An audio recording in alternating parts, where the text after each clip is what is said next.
Novel صراط المستقیم، writer Amna Salim Khan. قسط نمبر 4۔ یہ کہانی ہے صراط مستقیم کی، وہ راستہ جس پر چلنے والا ہدایت پا لیتا ہے۔ منہل اس حویلی کی بہو تھی، کوئی بھی اس کا ویلکم کرنے کے لیے دروازے پر موجود نہیں تھا۔ وہ خود ہی آہستہ آہستہ قدم اٹھاتی حویلی کے اندر داخل ہو گئی۔ وہ آج پہلی بار جہاں آئی تھی، اس نے بس اس حویلی کے بارے میں سنا تھا۔ محل نما حویلی جس کے فرش پر سنگ مرمر لگا تھا۔ وہ اندر آئی، برآمدے میں اسماعیل کی بہن بیٹھی تھی۔ ماما بابی آ گئی۔ اس نے منہل کو دیکھ کر خوشی سے چیخ کر بولا۔ وہ کتاب پڑھ رہی تھی، کل اس کا پیپر تھا، اس وجہ سے نکاح پر بھی نہیں گئی تھی۔ میرب اٹھ کر منہل کے گلے ملی۔ میرب کی عمر 17 سال تھی۔ تھوڑی دیر بعد ایک کام والی باہر آئی۔ بی بی جی، آپ کی ماما کہہ رہی ہیں کہ بابی کو ان کے کمرے میں لے جاؤ۔ ٹھیک ہے چلے بھابی، میرب نے خوشی سے کہا۔ میرب آگے آگے مسکراتے ہوئے چل رہی تھی۔ منہل اس کے پیچھے پیچھے پوری حویلی کو حیرت سے دیکھ رہی تھی۔ میرب اسے اسماعیل کے کمرے میں چھوڑ کر اس کے لیے کھانا لینے چلی گئی۔ تھوڑی دیر بعد اسماعیل کمرے میں داخل ہوا۔ منہل کو دیکھتے ہی اسے غصہ آیا۔ اس کے چہرے کے تاثرات سخت ہوئے۔ کیا کر رہی ہو یہاں؟ اس نے سنجیدہ انداز میں پوچھا۔ کیا مطلب کیا کر رہی ہوں؟ نکاح ہوا ہے ہمارا، منہل نے نارمل انداز میں کہا۔ ہاں، پر اس کا مطلب یہ نہیں ہے کہ تم میرے کمرے میں رہو گی۔ اٹھو میرے بیڈ سے، اسماعیل نے حکمیہ انداز میں کہا۔ نہیں اٹھوں گی، آپ اس طرح مجھے کمرے سے نہیں نکال سکتے، منہل نے دو ٹوک انداز میں کہا۔ پہلی بات تو یہ ہمارا نکاح نہیں، جائیداد کا سودا ہوا ہے۔ جانتی ہوں، منہل نے دکھ سے کہا، اور دوسری بات میرے معاملات سے بالکل دور رہنا، اور تیسری بات آئندہ میرے آگے زبان نہ چلانا۔ اگلی دفعہ وہ حال کروں گا، ساری زندگی یاد کرو گی۔ اسماعیل نے اسے ڈرانے کی کوشش کی۔ آپ کو لگ رہا ہے میں آپ کی باتوں سے ڈر جاؤں گی؟ ہرگز نہیں، اس نے مسکراتے ہوئے کہا۔ اس کی مسکراہٹ سامنے والے کو آگ لگائی تھی۔ اصل میں نہ تو میرے پاؤں کی جوتی کے بھی لائق نہیں تھے۔ منہل نے ایک بار پھر خود کو اچھا مسلمان سمجھتے ہوئے اسماعیل کو کمتر سمجھ رہی تھی۔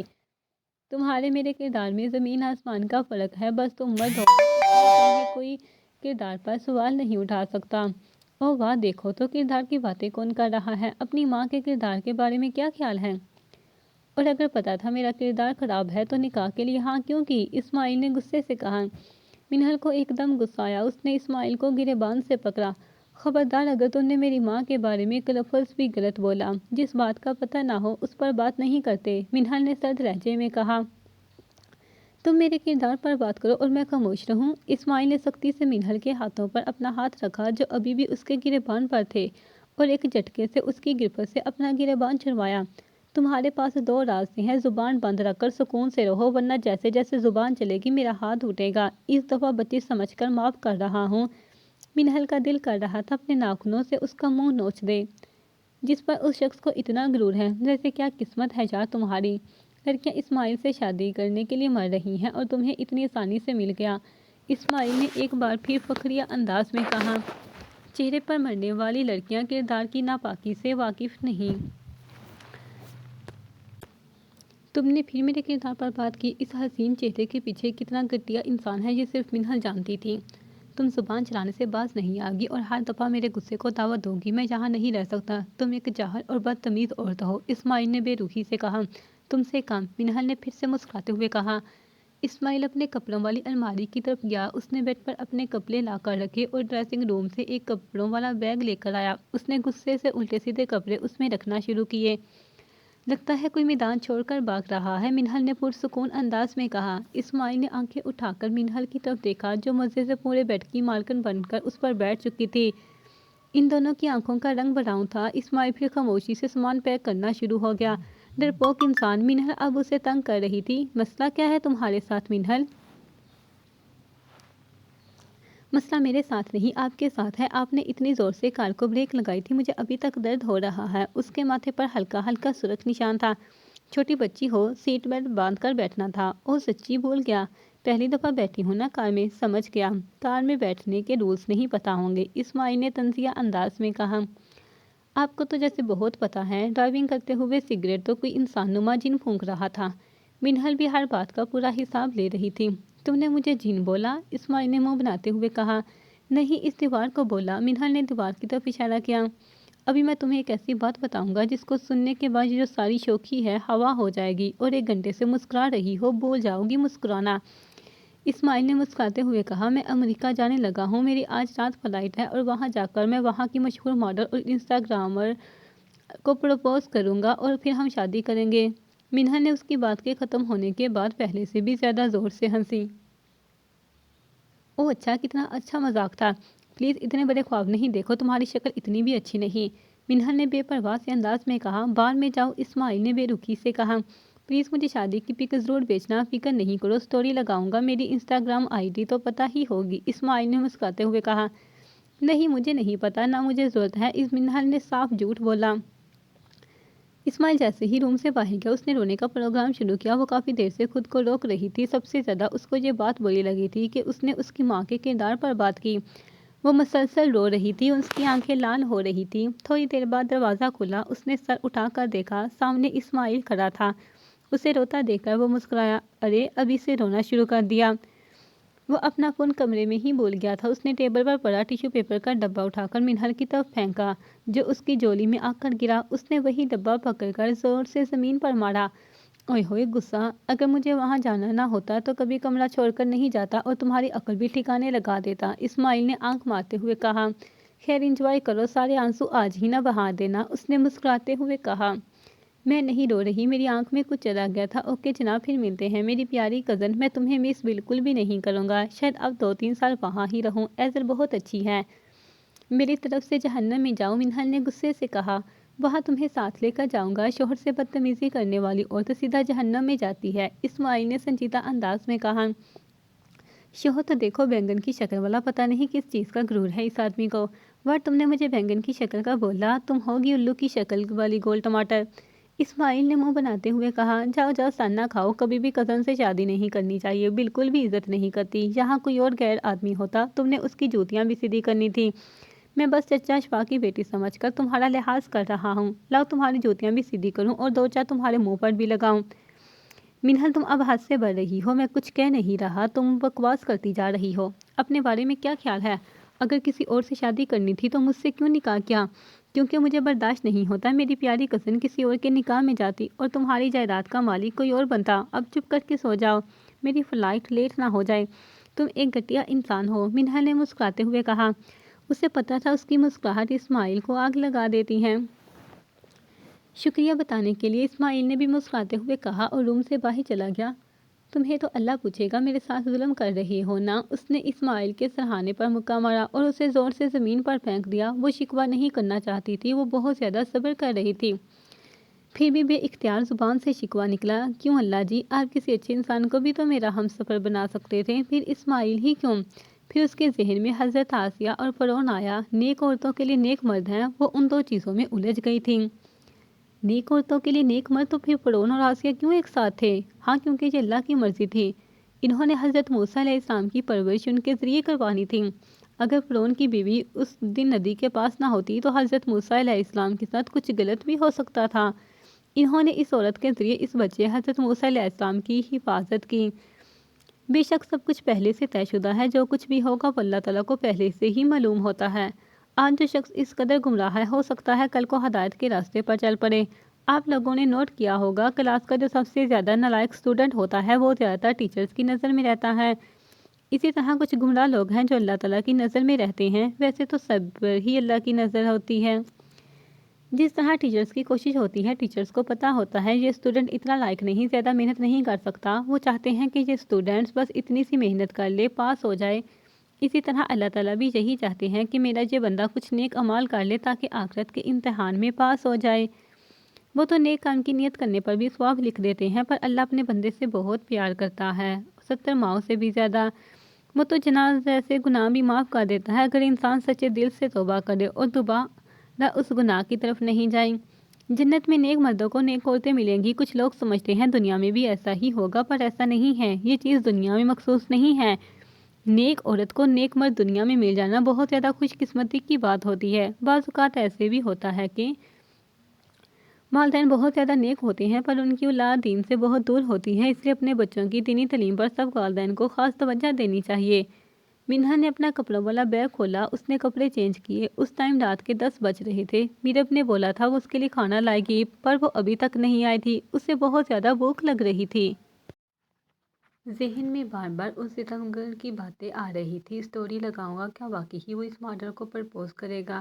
اس نے ایک دفعہ پہلے بھی ایدل کے ساتھ ایک اسٹوری لگائی تھی۔ ایدل اور منہر میں زمین آسمان کا فرق تھا، اس میں کوئی شک نہیں۔ ایدل بے انتہا خوبصورت تھی، پر عورت کا خوبصورت ہونا کوئی خاص بات نہیں، عورت کا حیادار ہونا اس کی خوبصورتی ہے۔ منہر کے کردار کی پاکی اور اس کا اسلام کے قریب ہونا ہی اس کی خوبصورتی تھی، جو صرف آنکھوں والوں کو ہی نظر آئے گی۔ اسماعیل کے پاس ابھی وہ آنکھیں نہیں تھیں جو اس حیا والی خوبصورتی کو دیکھ سکتی۔ اس کی آنکھیں ابھی گمراہ تھیں۔ جس چیز کو وہ بھی خوبصورتی سمجھ رہا ہے، وہ خوبصورتی تو بازاروں میں عام ملتی ہے، حسین تو طوائف بھی ہوتی ہیں۔ آج کل سوشل میڈیا پر ایک سے بڑھ کر ایک حسین لڑکی آپ کو دیکھنے کو مل جائے گی، پر حیادار لڑکی آپ کو ہر جگہ نہیں ملے گی، یہ انمول ہوتی ہیں۔ منہر بہت کم انسٹاگرام یوز کرتی تھی، وہ اکثر کبھی کبھی اسماعیل کی اسٹوری وغیرہ دیکھتی تھی۔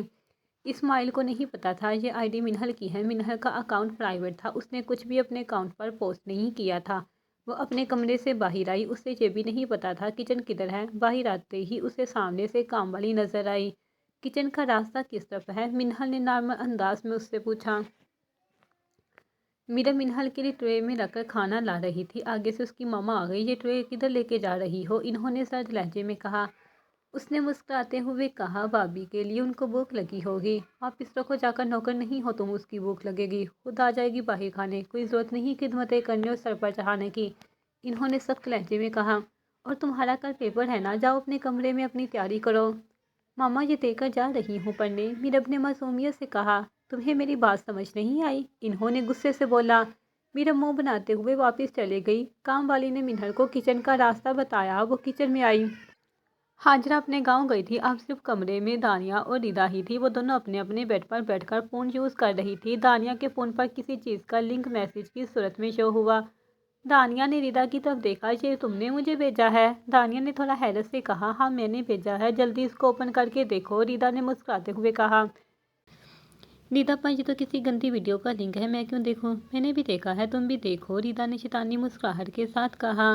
دنیا بھی شیطان کے بہکاوے میں آ گئی اور اس نے وہ لنک دیکھ لیا۔ جب انسان گناہ کر رہا ہوتا ہے تب اسے پتہ نہیں چلتا، اور جیسے ہی انسان گناہ کر لیتا ہے اس کا ضمیر جاگ جاتا ہے اور ایک نہ ختم ہونے والا ڈگریکٹ شروع ہو جاتا ہے۔ شیطان ان دونوں کو بہکانے میں کامیاب ہو گیا تھا۔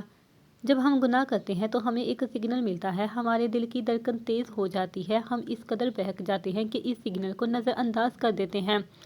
اگلی صبح حاجرہ اپنے بابا کے ساتھ ہاسٹل واپس گئی۔ اس نے روم کا دروازہ کھولا، کمرے میں سگریٹ کی بو تھی اور ردا اور دانیہ ایک ہی بیڈ پر سو رہی تھی۔ حاجرہ حیرت سے ان دونوں کو دیکھ رہی تھی۔ حاجرہ یونیورسٹی جانے کے لیے تیار ہوئی اور خاموشی سے یونیورسٹی چلی گئی۔ کلثوم آج پھر انسٹاگرام کھول کر بیٹھی ریلز اسکرول کر رہی تھی۔ اس کی ماں پاس بیٹھی سبزی بنا رہی تھی۔ اماں ایک سوال پوچھوں؟ کلثوم نے سنجیدہ انداز میں کہا۔ کلثوم کی عمر 13 سال تھی۔ اماں یہ زنا کیا ہوتا ہے؟ اس کی ماں نے حیرت سے اپنی بیٹی کی طرف دیکھا۔ اماں ایک پوسٹ تھی، اس پر لکھا تھا زنا سے بچو، پر مجھے تو معلوم ہی نہیں زنا کیا ہے، تو میں کیسے اس سے بچوں گی؟ کلثوم نے معصومیت سے کہا۔ اس کی ماں کے ذہن میں اب دو باتیں گردش کرنے لگی، یا تو کلثوم کو ڈانٹ دیتی ہوں، کیا یہ فضول چیزیں دیکھتی رہتی ہو؟ ابھی یہ بس 13 سال کی ہے، اس کا یہ سب جاننا ضروری نہیں ہے، بڑی ہو کر خود ہی سب سمجھ جائے گی۔ یہ پھر اس کو زنا کے متعلق ہر چیز سے آگاہ کر دیتی ہوں تاکہ یہ اس گناہ سے محفوظ رہے۔ ادھر آؤ میرے پاس میری بیٹی، اس کی ماں نے پیار سے کہا۔ کلثوم اپنی ماں کے پاس آ کر بیٹھ گئی۔ زنا اسلام میں ایک بہت بڑا گناہ ہے اور اس کی مختلف اقسام ہیں۔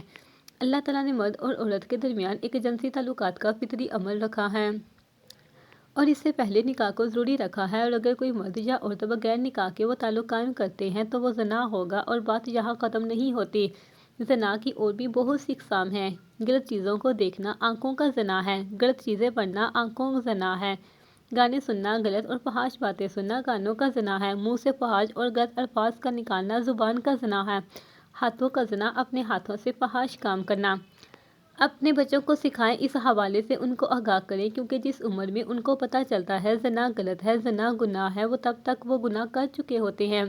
آج کل کو سسٹم اسکولوں میں چھوٹے چھوٹے کم عمر لڑکوں لڑکیوں نے ایک دوسرے کو دوست بنایا ہے، اس لیے اس حوالے سے ان کو تعلیم دیں۔ بدکاری حرام اور کبیرہ گناہ ہے، بدکاری نہایت ہی برا اور جہنم میں لے جانے والا کام ہے، اس سے انسان کا چہرہ بے نور ہو جاتا ہے، اس سے معاشرے میں انسان شرمندگی اٹھاتا ہے اور اس شخص کی لوگوں میں عزت کم ہو جاتی ہے، اس کی کوئی عزت نہیں ہوتی اور لوگ اسے نہایت ہی برا سمجھتے ہیں، اور اللہ پاک کی بارگاہ میں بھی اس شخص کی کوئی عزت نہیں ہوتی۔ اللہ پاک نے کئی آیت مبارکہ میں بھی نازل فرمائی ہیں۔ ترجمہ: اور بدکاری کے پاس نہ جاؤ، بے شک وہ بے حیائی ہے اور بہت ہی برا راستہ ہے۔ کثیر حدیث مبارکہ میں بھی زنا کی بڑی سخت مذمت اور برائی بیان کی گئی ہے۔ حدیث مبارکہ: حضرت عمر بن عاص رضی اللہ عنہ تعالیٰ سے روایت ہے کہ حضور پر نور صلی اللہ علیہ وسلم نے ارشاد فرمایا، جس قوم میں زنا عام ہوگا وہ قحط میں گرفتار ہوگی، اور جس قوم میں رشوت کا لین دین ہوگا وہ رعب میں گرفتار ہوگی۔ دو نبی پاک صلی اللہ علیہ وسلم نے اپنے صحابہ کرام علیہ السلام رضوان سے ارشاد فرمایا، زنا کے بارے میں تم کیا کہتے ہو؟ انہوں نے عرض کی، زنا حرام ہے اور وہ قیامت تک حرام رہے گا۔ تو رسول اللہ صلی اللہ علیہ وسلم نے ارشاد فرمایا، 10 عورتوں سے زنا کرنا اور اپنے پڑوسی کی بیوی کے ساتھ زنا کرنے سے ہلکا ہے۔ حضرت ابو ہریرہ رضی اللہ عنہ سے روایت ہے کہ حضور پر نور صلی اللہ علیہ وسلم نے فرمایا، جب بندہ زنا کرتا ہے تو اس سے ایمان نکل کر سر پر سایبان کی طرح ہو جاتا ہے، اور جب اس فعل سے جدا ہوتا ہے تو اس کی طرف ایمان لوٹ آتا ہے۔ 4 حضرت عثمان بن عاص رضی اللہ عنہ تعالیٰ سے روایت ہے کہ نبی پاک صلی اللہ علیہ وسلم نے ارشاد فرمایا، رات کے وقت آسمانوں کے دروازے کھول دیے جاتے ہیں اور پھر ایک اعلان کرنے والا اعلان کرتا ہے کہ ہے کوئی دعا کرنے والا کہ اس کی دعا قبول کی جائے، ہے کوئی مانگنے والا کہ اسے عطا کیا جائے، ہے کوئی مصیبت زدہ کہ اس کی مصیبت دور کی جائے۔ اس وقت پیسے لے کر زنا کرنے والا عورت اور ظالمانہ ٹیکس لینے والے شخص کے علاوہ دعا کرنے والے مسلمان کی دعا قبول کر لی جائے گی۔ حاجرہ کو یونیورسٹی سے چھٹی ہوئی، اچانک اسے دانیہ کی کال آئی۔ ان تینوں کے پاس ایک دوسرے کا نمبر تھا۔ حاجرہ یونیورسٹی سے باہر آئی، اس کے یونیورسٹی گیٹ کے قریب دانیہ کھڑی تھی۔ مجھے تم سے بات کرنی ہے، دانیہ نے سنجیدہ انداز میں کہا۔ وہ لوگ یونیورسٹی کے قریب ہی ایک ریسٹورنٹ تھا، وہاں چلے گئے۔ حاجرہ پلیز میرا حرج مت کرنا، پر میں مزید یہ بوجھ نہیں اٹھا سکتی، مجھے ایسے لگتا ہے میرا وجود گناہوں سے بھر چکا ہے، میں جہنم میں جاؤں گی، وہ روتے ہوئے بول رہی تھی۔ حاجرہ نے اس کے ہاتھ پر اپنا ہاتھ رکھا۔ ایسے نہیں کہو، حاجرہ نے نرم لہجے میں کہا۔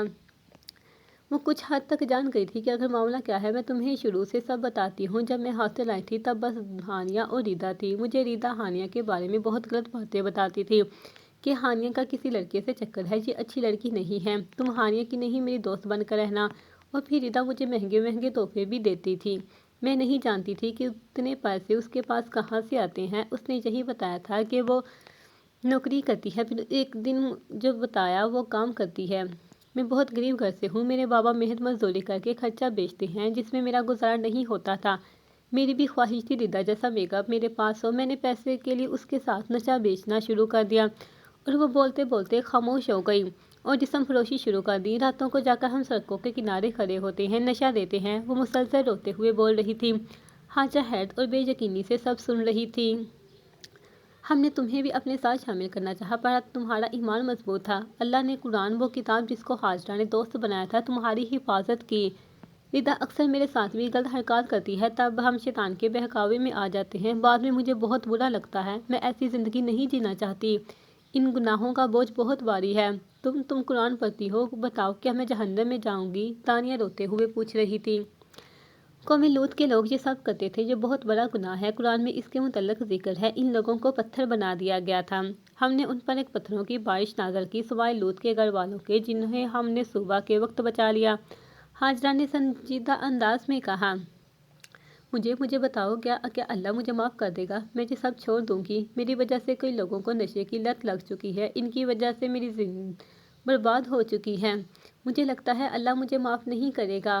ایسے مت کہو، تمہیں اپنی گمراہی کا احساس ہو گیا، ابھی بھی وقت ہے، تم سب ٹھیک کر سکتی ہو، تم یہ کام چھوڑ دو اور اللہ سے معافی مانگتی رہو اور دوبارہ یہ گناہ مت کرنا۔ ہاں، میں یہ اب سب نہیں کروں گی۔ اس کے ہاتھ کانپ رہے تھے۔ میں نے خواب میں دیکھا تھا، میں جہنم میں ہوں، جہنم کی آگ میرا وجود جلا رہی ہے، میرا چہرہ جل رہا ہے۔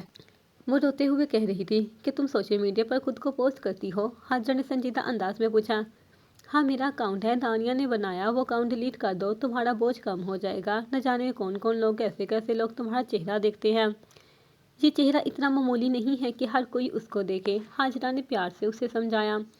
دانیہ کو حاجرہ سے اپنے دل کا حال شیئر کر کے کچھ بہتر محسوس ہوا تھا، وہ اب پکا عہد کر چکی تھی کہ ہر برا کام چھوڑ دے گی۔ سمر نے زبیر کو پیسے بھیج دیے، پر وہ جانتی تھی وہ اسے پھر سے ضرور بلیک میل کرے گا۔ اس نے سوچا کہ وہ احتشام کو سب سچ بتا دے گی، رات کو احتشام گھر آیا، وہ بہت گھبرا رہی تھی۔ اس نے اپنے ذہن میں ایک کہانی سوچی۔ احتشام، مجھے آپ کو کچھ بتانا ہے۔ احتشام جو فون پر مصروف تھا، اس نے فون بند کر کے سائڈ پر رکھا اور سمر کی طرف متوجہ ہوا۔ بولو، سن رہا ہوں۔ ایک لڑکا ہے زبیر، میرے ساتھ میری کلاس میں پڑھتا تھا، مجھے بالکل بھی پسند نہیں تھا، پر وہ مجھے پسند کرتا تھا۔ مجھے اس کا ابھی ایڈریس بتائیں۔ احتشام نے غصے سے کہا۔ پہلے میری پوری بات سن لیں۔ وہ انسٹاگرام سے میری پکس لے کر ان کو اپنی پکس کے ساتھ ایڈٹ کر کے مجھے بلیک میل کر رہا ہے۔ اس نے احتشام کو جھوٹی سچی کہانی بنا کر بتا دی۔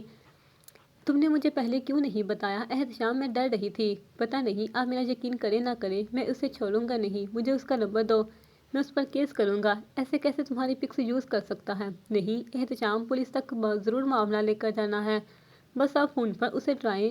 سمر زبیر کو یہی شو کروانا چاہتی تھی کہ وہ اپنے شوہر کو سب بتا چکی ہے، اب تو مجھے بلیک میل نہیں کر سکتے۔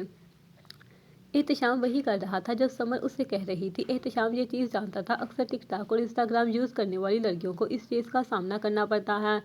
لوگ ان کی تصاویروں کا غلط استعمال کرتے ہیں۔ سمر نے اسے نمبر دے دیا۔ تم نے کھانا کھایا ہے؟ احتشام نے نارمل انداز میں پوچھا۔ نہیں، بھوک نہیں، آپ کیا کریں گے؟ سمر نے سنجیدہ انداز میں پوچھا۔ فکر نہیں کرو، تم جاؤ کھانا کھاؤ، دل نہیں کر رہا۔ اب کیا سوچ رہی ہے؟ سمر جاننا چاہتی تھی۔ احتشام کیا کرنے والا ہے؟ سمر جاؤ کھانا کھاؤ، احتشام نے ایک بار پھر پیار سے کہا۔ اب سمر مزید انکار نہ کر سکی۔ احتشام وہ نمبر اپنے دوست کو بھیج چکا تھا، اس کا ڈیٹا نکلواؤ۔ سمر اپنے کمرے سے باہر آئی اور پھر کچن کی طرف گئی، اسے بہت گھبراہٹ ہو رہی تھی۔ احتشام اب کیا کرے گا؟ اس نے احتشام کو زبیر کا نمبر تو دے دیا تھا، پر اب گھبراہٹ ہو رہی تھی۔ وہ کچن میں بیٹھ کر پلیٹ میں چاول نکال کر کھانا کھا رہی تھی۔ اس نے دیکھا احتشام جلدی جلدی سے سیڑھیاں اتر کر باہر کی طرف گیا ہے۔ وہ بھی جلدی سے اٹھ کر بھاگ کر باہر آئی۔ وہ گاڑی سٹارٹ کر رہا تھا۔ احتشام رکی، کدھر جا رہی ہے؟ تھوڑی دیر تک اندر جاؤ، آتا ہوں۔ نہیں، میں بھی آپ کے ساتھ آؤں گی، آپ اتنے غصے میں ہیں۔ میں نے بولا نا اندر جاؤ، احتشام نے تھوڑا سخت لہجے میں کہا۔ اس نے نفی میں سر ہلایا۔ بیٹھو جلدی، احتشام نے کہا۔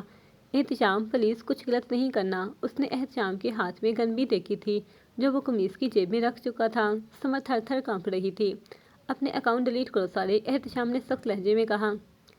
کیا ایسا نہیں ہو سکتا؟ میری اتنی سالوں کی محنت ہے، میرے پرسنل مومنٹ، اتنا کچھ ہے وہاں، تمہیں سمجھ نہیں آئی میری بات؟ ساری آئی ڈیز ڈیلیٹ کرو۔ اچھا کر دوں گی، فون کر ہے، پر یہ تو بتا دے کدھر جا رہے ہیں، ہوا کیا ہے؟ ایسے اچانک اکاؤنٹ ڈیلیٹ والی بات کدھر سے آ گئی؟ اس لڑکے کے گھر جا رہی ہیں، احتشام نے سمر کی طرف دیکھے بغیر کہا۔ کیا؟ وہاں کیوں؟ کچھ حساب کتاب برابر کرنا ہے۔ کل تک جس آدمی کو اس کے سوشل میڈیا پر ریلز بنانے میں کوئی مسئلہ نہیں تھا، آج وہ اس کے اکاؤنٹ ڈیلیٹ کروا رہا ہے۔ یقیناً اس کے پیچھے کوئی وجہ ہے۔ مرد کے بھی بہت سارے روپ ہوتے ہیں، ایک پل میں کچھ ہوتے ہیں، رگڑے پر کچھ اور۔ اس نے اس لڑکے کے گھر کے باہر گاڑی روکی اور پھر اس لڑکے کے نمبر پر فون کیا۔ احتشام پلیز تماشا نہیں کرو، واپس چلتے ہیں، سمر نے گھبراتے ہوئے کہا۔ اس کے پاس میری اور تصاویر بھی ہوں گی، وہ کچھ بھی غلط کر سکتا ہے، اس کے ہاتھ توڑ دوں گا میں۔ زبیر نے فون اٹھایا۔ سمر کے ہاتھ کانپ رہے تھے۔ جی کون؟ احتشام خان، کر کے باہر آؤ، کچھ ضروری بات کرنی ہے۔ احتشام کون؟ سمر کا شوہر۔ ارے آپ خود چل کر آ گئے، مجھے بھی آپ سے ملنا تھا، ابھی آتا ہوں۔ زبیر اتنا زیادہ امیر نہیں تھا، اس کا چھوٹا سا گھر تھا جو سمر آج پہلی دفعہ دیکھ رہی تھی۔ سمر نے اسے ایک دفعہ کہا تھا مجھے اپنے گھر کی تصویر دکھاؤ، اس نے کسی اور کے بنگلے کی باہر سے تصویر کھینچ کر اسے بیچ دی۔ زبیر باہر آیا۔ سمر نے میرا تعارف تو کروا ہی دیا ہوگا، احتشام نے زوردار مکہ اس کے منہ پر مارا۔ میری بیوی کا دوبارہ نام بھی لیا تو جان سے مار دوں گا۔ وہ دیوانہ وار اسے مار رہا تھا۔ میری بیوی کو بلیک میل کرو گے؟ بغیر؟ احتشام نے جیب سے گن نکالی۔ احتشام نہیں، سمر نے چیختے ہوئے کہا۔ اس کی آنکھیں حیرت سے پھیل گئی تھی، اسے نہیں معلوم تھا کہ یہ سب ہو جائے گا۔ زبیر کے محلے والے ارد گرد اکٹھے ہو گئے، کچھ لوگ ویڈیوز بھی بنا رہے تھے۔ احتشام چلو یہاں سے، کوئی بھی ان کو چھڑوانے آگے نہیں آ رہا تھا۔ احتشام نے اس کی ٹانگ پر گولی مارنے لگا، پر نشانہ چونک گیا۔ زبیر نے زوردار چیخ ماری۔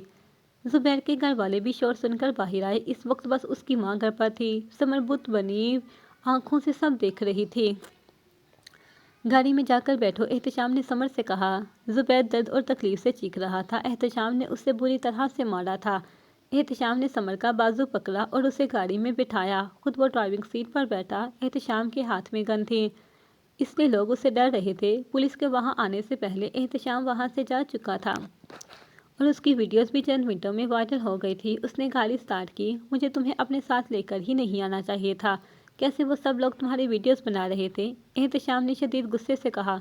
مجھے پرواہ نہیں، سمر نے سنجیدہ انداز میں کہا۔ کیوں پرواہ نہیں ہے؟ خبردار جو میں تمہیں سوشل میڈیا پر دیکھوں، تمہارا ہر اکاؤنٹ آج ڈیلیٹ ہو جانا چاہیے۔ زبیر کو اس کے محلے والے ہسپتال لے گئے تھے، آپ کو پتا ہے وہ آرام سے نہیں بیٹھے گا، سمر نے پریشانی سے کہا۔ دیکھ لوں گا میں اس کو۔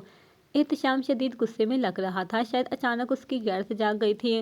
وہ سمر کی پوسٹ کے کمنٹ نہیں پڑھتا تھا، پر آج نہ جانے کہ اس نے سمر کی ایک پوسٹ اوپن کی اور اس کے کمنٹس پڑھنے لگا۔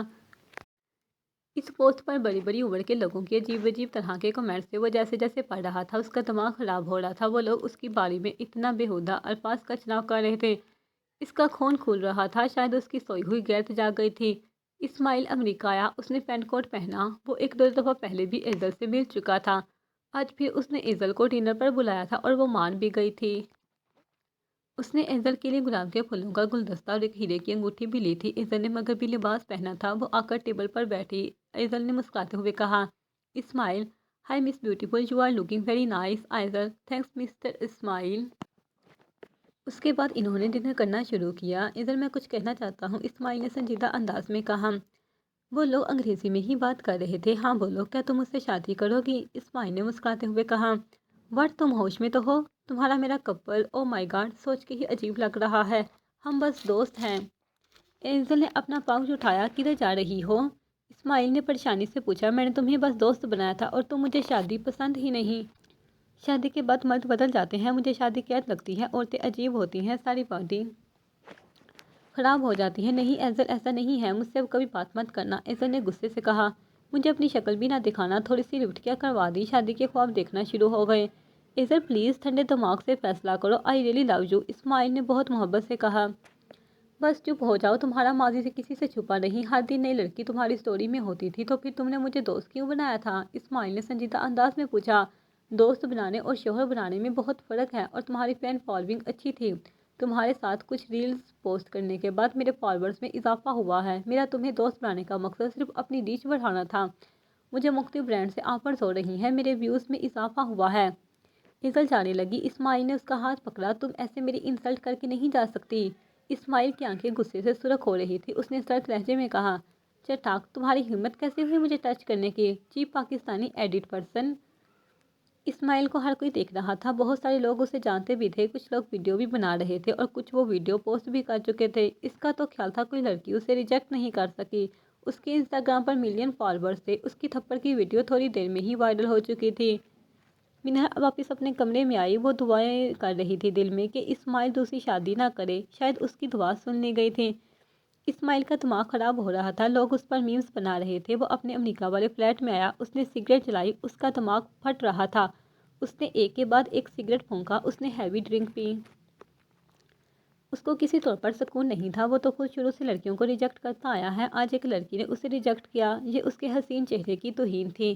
لوگ اس کو تھپڑ والی ویڈیوز مینشن کر رہے تھے، وہ اپنے فالوورز کو کیا جواب دے گا؟ منہل نے فون بند کر کے رکھا تھا، اسے رونا آ رہا تھا، ایک دن بھی اسے حویلی آئے مکمل نہیں ہوا تھا، اس کا شوہر اسے دلہن بنا چھوڑ کر کسی اور ملک اپنی محبوبہ سے ملنے چلا گیا ہے۔ ہر لڑکی کی طرح اس کے بھی بہت سارے خواب تھے، رات کے 12 بج رہے تھے، اسے نیند نہیں آ رہی تھی، اس نے قرآن پڑھنے کا سوچا، شاید دل کو سکون مل جائے، اس نے وضو کیا، جیسے جیسے وضو کر رہی تھی دل آہستہ آہستہ پرسکون ہو رہا تھا، اس نے باہر سے قرآن منگوایا، اس کے کمرے میں نہیں تھا، اس نے قرآن کھولا، اس نے سورۃ ہجر کھولی، یہ قرآن ترجمہ اور تفصیل والا تھا۔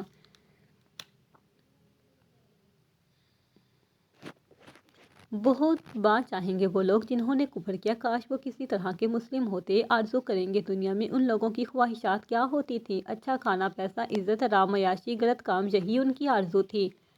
وہ اللہ کو نہیں مانتے تھے، اپنی زندگی اپنے بنائے ہوئے اصولوں کے مطابق جینا چاہتے تھے۔ انہیں چھوڑ دیں، وہ کھانا کھائیں اور فائدہ اٹھائیں اور انہیں امیدیں غافل رکھیں، پھر جلدی جان لیں گے۔ منہل جیسے جیسے ایک کے بعد دوسری قرآن کی آیت پڑھ رہی تھی، اس کی بے چینی کم ہوتی جا رہی تھی۔